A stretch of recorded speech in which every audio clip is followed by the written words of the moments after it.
Baby Reindeer. Martha, Part 1. Hello, I'm H.G. Tudor. Baby Reindeer is a limited series programme that has recently streamed on Netflix. It has proven very popular, with many millions of people watching it. The story is fairly straightforward. It involves a would-be comedian called Donny, who finds himself being stalked by a Scottish lady called Martha. It is apparently based on a true story and has the added layer of the victim, Richard Gadd, writing the series and playing himself in it. It has brought considerable attention as a consequence of the subject matter, not least in the behaviour of Martha, but also the responses of Richard Gadd, who plays Donny, and the way that he has lived. Furthermore, it has raised speculation as to his motives in airing this series and writing about it in such a way. It then gained the added boost as a consequence of the fact that certain internet sleuths set about trying to find the real-life Martha. And as the net closed in on a potential suspect, a lady named Fiona Harvey essentially outed herself as being the real-life Martha, or perhaps more accurately, the person that Martha is supposedly based upon. Fiona Harvey denies much of what had taken place in the show as being accurate, and indeed has suggested that Richard Gadd is the one that's stalking her rather than the other way around, that he's obsessed with her, and this has been evidenced by the commissioning of this series. Fiona Harvey was interviewed by Piers Morgan last week, which provided even more interesting material to analyse, which I'll be getting to in due course. I'm going to analyse the main characters that appear in Baby Reindeer, starting with Martha, the alleged stalker. I explained in the introductory video to this series the different types of stalking that take place, and we're going to look at what we determine Martha to be. Those of you familiar with my work know that I categorise individuals into four sections, four categorisations. Empaths, individuals who have considerable emotional empathy for a wide range of people, empathic and narcissistic traits, with empathic traits which are stronger, and individuals who have an addiction to narcissists. Normals, the majority of the population. Individuals who also have empathic and narcissistic traits, have considerable emotional empathy but for a smaller range of people.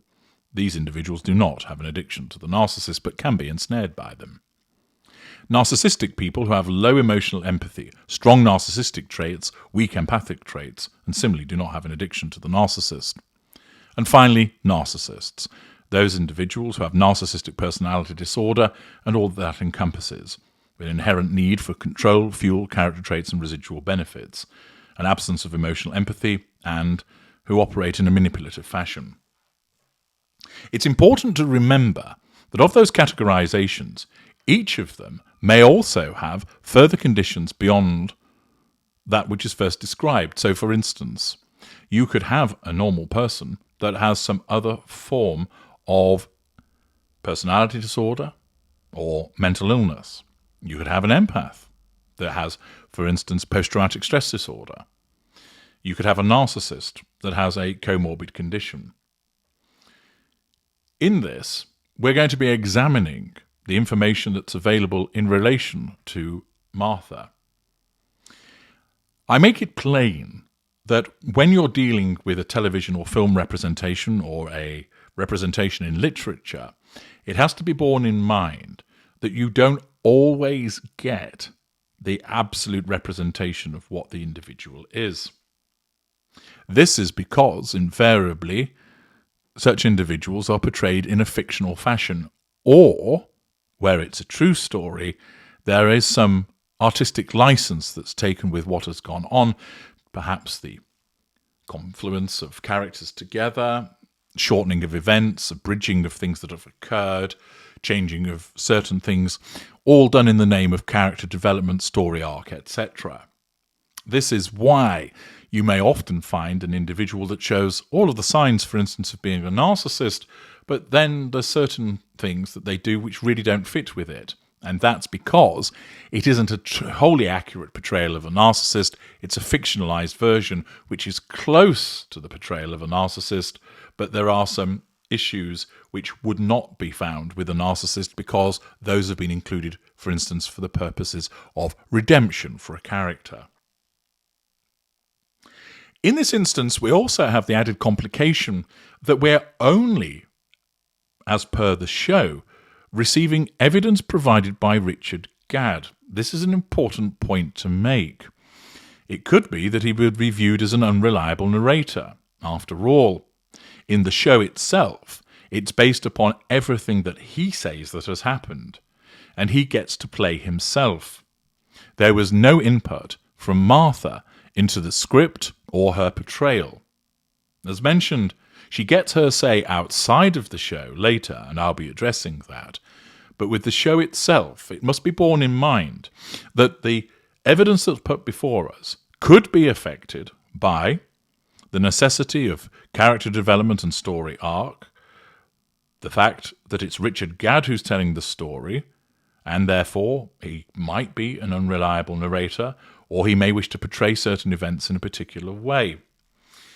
Nevertheless, for the purposes of analysis, because this is all we have to go on in the context of the show, we have to rely upon what is placed before us.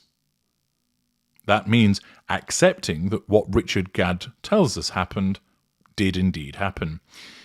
Those of you that have watched it may have a degree of cynicism with regard to certain events as to, did it actually happen? Did it truly happen that way?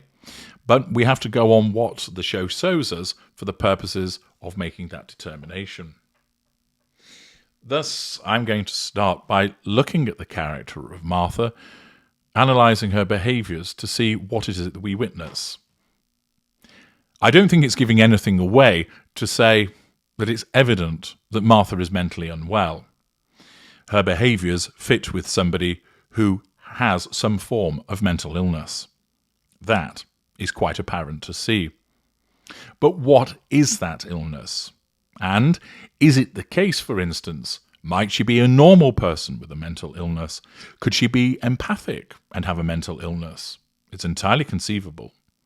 Might she be a narcissist or narcissistic? Could she be a narcissist that has some form of comorbid condition? We're going to analyse how she is portrayed through Baby Reindeer and look at what we find there. When we first meet Martha, she arrives at a pub where Donnie works, feeling rather sorry for herself, and he gives her a cup of tea on the house.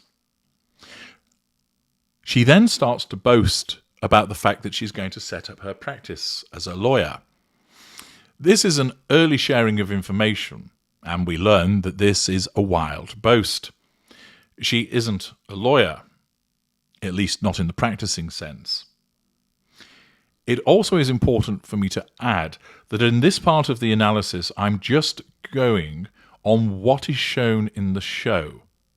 Although I've come by additional information outside of that, I will address that later. I won't include it at this point. The analysis is going to be based upon character Martha, if you will. Thus, she states she's going to set up her own practice, but it becomes evident that that's a lie and a boast. This is because she spends most of her time in the pub where Donnie works, and furthermore, that she doesn't give the impression from what she talks about as actually doing any legal work. She talks about the fact that she's won several awards for her legal work, and that she's the go-to lawyer for heavyweights. She states, "I don't like to brag," and then immediately contradicts herself. She then names David Cameron, Alex Salmon as people that she's acted for. And she shows a number of names in her telephone, Nick Clegg and Nigel Farage, for instance. She boasts about the properties that she owns and their locations. In that early interaction, we have an individual that is clearly deluded. She doesn't act for these people and she doesn't own the properties. but she feels compelled to tell Donnie about that. Is she doing that to control him so that he's impressed? Or is she just simply wrapped up in a fantasy that she believes is reality, and she shares it as if it were talking about her normal day-to-day activity? Is she seeking to draw a reaction from Donnie by way of fuel? Or is it just simply this is the deluded world in which she operates, and she tells him about it? When she laughs, her laugh is particularly exaggerated. Is this done to draw attention to herself by virtue of fuel? Is it the case that she's doing this in order to provoke? She continues by explaining that every day she wears a new and different outfit, and that she always orders Diet Coke, but she never drinks it. She engages in a monologue which might suggest a degree of grandiosity, that she finds that she has a captive audience, and she just wishes to continue talking at that audience. She talks about being a lawyer, yet stays there all shift, something that Donnie recognises. And she then focuses on Donnie by giving him compliments, talking about his chiseled jawline and his manly hands. She says that she's really busy, but then demonstrates that she's not. Again, this underpins that she's deluded, but also the flattery and compliments that she's offering. Is this because she's love-bombing Donnie, seeking to bring him under control? Might it be that she's just simply infatuated with him for other reasons and sees him in this painted white light and continues to want to compliment him? She talks at one point about how the fact that she's just bought a penthouse that is furnished, yet this is a woman who didn't have the money to buy a drink. Again, a blatant contradiction. Is she compartmentalizing, or is she simply caught up in a completely deluded world? Thereafter, Donnie tells us that she starts sending emails, something like 80 a day. They go on long into the night, and the content is unfiltered. She always states, sent from my iPhone, even though she doesn't own one. Is this hoovering? An incessant and unwelcome intrusion that fails to recognize boundaries, that is designed to assert control over him and draw fuel by response? Or are we simply watching the behavior of someone who has become obsessed and issues almost a stream of consciousness, not really caring or recognizing whether there is a response or not? By referencing the fact that it's sent from her iPhone, is this grandiosity on her part, or just simply the fact that she is so deluded and believes that she has an iPhone? Are we witnessing a narcissist who wishes to convey an image of success, of being a brilliant lawyer who's in contact with famous people, who owns property all over London and has just bought a furnished penthouse that has an iPhone? Or is it somebody that is firmly ensconced in simply a deluded fantasy? Martha is flirtatious with Donnie. She talks about him concerning having picnic fun times. He then suggests that it's a good idea that they have this. Many of her emails are completely unfiltered, showing she has no boundary recognition whatsoever. For instance, she says, or rather writes, almost bought a thong, but didn't need that riding up, splitting my gash. She is far from what you would say as a refined individual. Might it be that what we're seeing here is an in-your-face narcissist that doesn't operate a facade, that comes out with these wild boasts from the outset, deluded, believing their own stories? Or is it something else? Is it something more? She talks about the fact that she oversees some of the biggest cases and asks Gad, "Are you serious about me?" To which he replies, "Yes, I'm serious about you." I will, of course, be analysing Gad, Donnie, in separate videos. Notice she only ever orders water. And on one occasion, the pair of them go out to have almost on a date. Donnie doesn't necessarily see it that way. She does. She only orders water because she can't afford anything else. But when he says he will pay, she then shows greed by ordering at least 3 food items. Is this because she's hungry? Well, she doesn't look particularly underfed, being a large woman. And instead, is this a lack of boundary recognition through appropriation and taking the Michael with regard to his generosity? She criticises in the course of the conversation his comedy videos. And he then responds in a way where he shows that he didn't take kindly to her criticism. Immediately, Martha responds by saying, "Somebody hurt you. You're still bleeding. You've got deep wounds," and grips his hand. Is this a manifestation of emotional empathy on the part of Martha? Does she actually care about the fact that he's been hurt? Is this a narcissist, however, that has sniffed out that this is somebody that's wounded and therefore recognizes that this individual makes for a particularly apt victim? Is it the case that this is cognitive empathy that's being exhibited by her instead? Is it the case that this is being done to control him? She grips his hand and demands a name for the person that has hurt him, as if she wants to avenge what has happened to him. He's hurting her hand by gripping it, and he asks her to let go, but she fails to do so, demonstrating a flash of what might be ignited fury. At a later juncture, Martha attends a comedy gig at which Gad is appearing. She laughs too loud in the course of the event, showing that she has no awareness of boundaries. And she laughs too loud at what are ostensibly poor jokes. She interrupts, essentially taking the event over, again showing a lack of boundary recognition. Is this a self-absorbed behaviour of a narcissist wanting the attention on them? Or is it somebody who just doesn't recognise where they are and the niceties of social behaviour? She explains that she can sing, and therefore the crowd encourages her. And she sings, although this does not go down well with Donnie because he keeps interrupting her. We notice that she's a rather crude individual.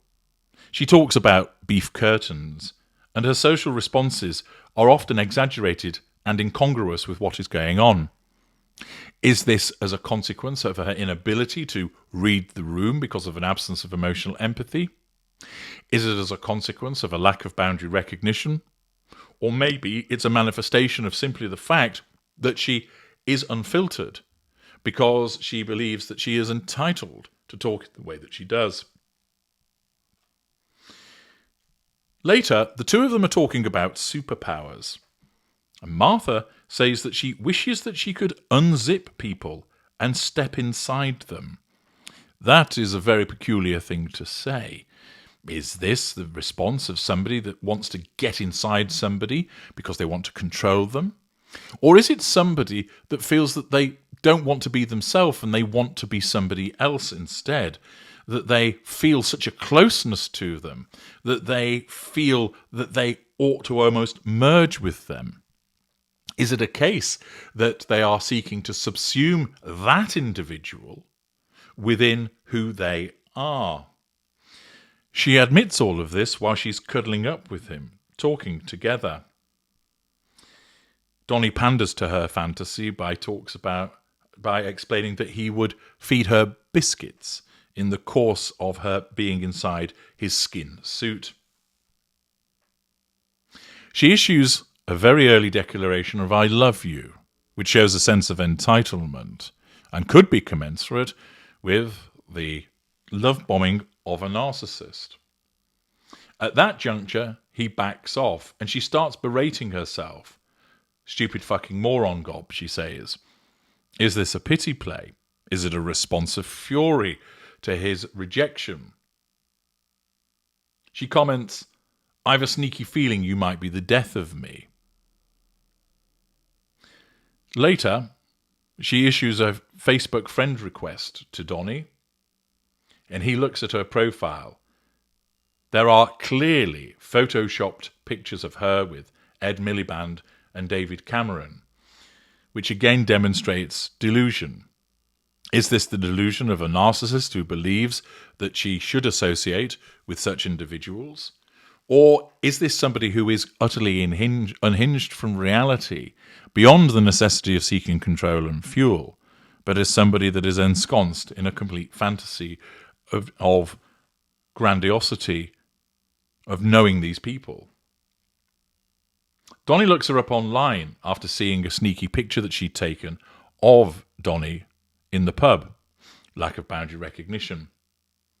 He then sees that there are news entries for her stalking, that she has been fired for inappropriate behaviour concerning her boss.